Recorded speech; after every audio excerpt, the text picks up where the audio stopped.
Hello everyone. তো ready হয়ে গেছি। সবাই ভাবছো নিশ্চয়ই কেন রেডি হয়েছি। তো আমরা ঘুরতে যাচ্ছি, অ্যাকচুয়ালি আমরা পুরী যাচ্ছি।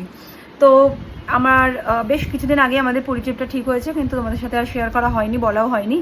তো আজকে আমরা ফাইনালি বেরোচ্ছি, একটু পরে আমাদের গাড়ি আসবে, আর মোটামুটি 10-15 মিনিটের মধ্যে হাওড়া থেকে আমাদের ট্রেন, রাত্রি 10:30টায় মোস্ট প্রবলি না। তো 10:30টায় ট্রেন হাওড়া থেকে।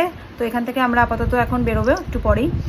আর বাকি প্রচুর ছোট ছোট ভিডিও তোমাদের সাথে শেয়ার করব। এই যে ডাম্পিও রেডি হয়ে গেছে। আজকে তো ডাম্পির একটা বিশাল কিছু হয়েছে, সেটা হচ্ছে দেখো ওর দাঁত, আজকে দাঁত তুলে দেওয়া হয়েছে। সকাল থেকে দাঁতটা এত নড়ছিল, কিন্তু দাঁতটা ন্যাচারালভাবে পড়ছিল না বলে ডাক্তারের কাছে নিয়ে যাওয়া হয়েছিল। তো ডাক্তার দুটো দাঁতই তুলে দিয়েছে, দেখো কি অবস্থা। তো যাই হোক, ওষুধ টষুধ চলছে, কারণ সবে তুলেছে তো আজকে একটু ব্যথা থাকবে। তো এই যে রেডি হয়ে গেছে, আর বাকি কথা অনেক পরে হবে। প্রচুর প্রচুর শর্ট শর্ট ভিডিও তোমাদের সাথে শেয়ার করব। চলো, টাটা। দিনটা ছিল 7 তারিখ, শুক্রবার। তো এই যে আমরা রওনা হয়ে গেছিলাম, গাড়ি এসে গেছিলো আমাদের, ব্যাগ ট্যাগ তোলা হচ্ছে। সন্ধে ওই 6:30 পৌনে 7টার দিকে গাড়িটা এসেছিলো, আর রাত 10:30টার সময় হাওড়া থেকে ট্রেন ছিল।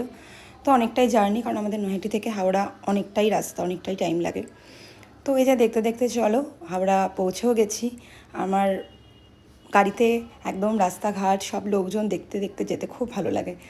তো দেখতে দেখতে একদম সময় মতো হাওড়া পৌঁছে গেছি, মানে সময়ের আগেই আমরা পৌঁছে গেছিলাম। অনেকটা টাইম আমাদের হাতে ছিল। অ্যাকচুয়ালি আমার বাবা কি বলতো, হাঁটতে খুব কষ্ট হয়, তো একদমই হাঁটতে পারে না আর কি। তো সেই কারণে আমরা একটু হাতে টাইম নিয়েই বেরিয়েছিলাম। আর এই যে ট্রেনে উঠে পড়েছি, সমস্ত লাগেজ টাগেজ ঠিকঠাক রাখা হচ্ছে। আর আমার মেয়ে আর বোনের মেয়ে দুজনেই ওপরে উঠে পড়েছে। আর এই যে আমার গোপুলিসকেও খেতে দিয়ে দিয়েছি। চলো দেখা হবে নেক্সট ভিডিওতে, টাটা।